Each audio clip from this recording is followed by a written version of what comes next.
if you don't get better at this one thing, then you will underperform in your GCSEs or A-levels. And this is something that no one actually pays that much attention to, but you hear all the time, and that is exam technique.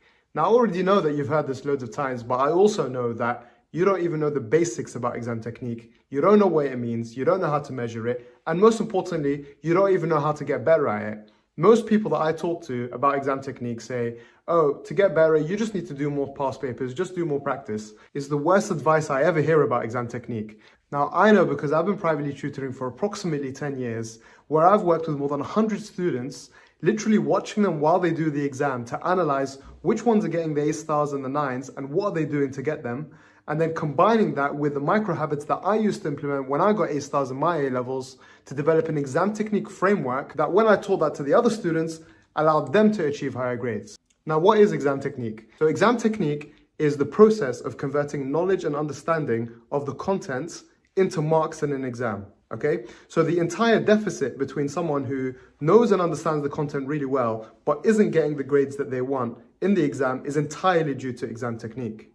Exam technique has 5 components, and if you master all of these, then I guarantee you that you're going to improve by at least 1 or 2 grades. And some of my students have even improved by up to 3 grades, but those are the ones who had really poor technique to begin with. Those 5 things are time management. So how well are you able to allocate time within an exam in order for you to get the marks? Secondly, question analysis, which is how do you actually parse the question to derive the relevant information in order to prepare yourself to answer it?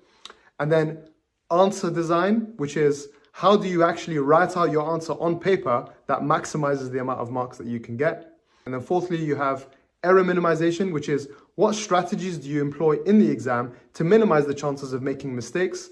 And then finally, mindset, which is what strategies do you employ to ensure that you are focused and stress-free throughout the exam so that you can put your all into translating your knowledge onto the exam paper. And this is stuff that you're never going to hear anywhere else on the internet because I couldn't find it. And that's the entire reason why I made this video. The powerful thing about improving your exam technique is that it permeates every topic and subject that you can do.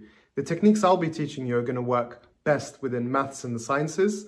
That's not to say that you can't apply them elsewhere, but that's what they were designed for. And so that's where they're going to be most beneficial.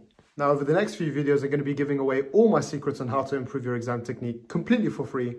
Now, watch my first video on time management here if you'd like to start improving your exam technique, and leave a comment below telling me what techniques you use so I can give you some suggestions on how to refine it.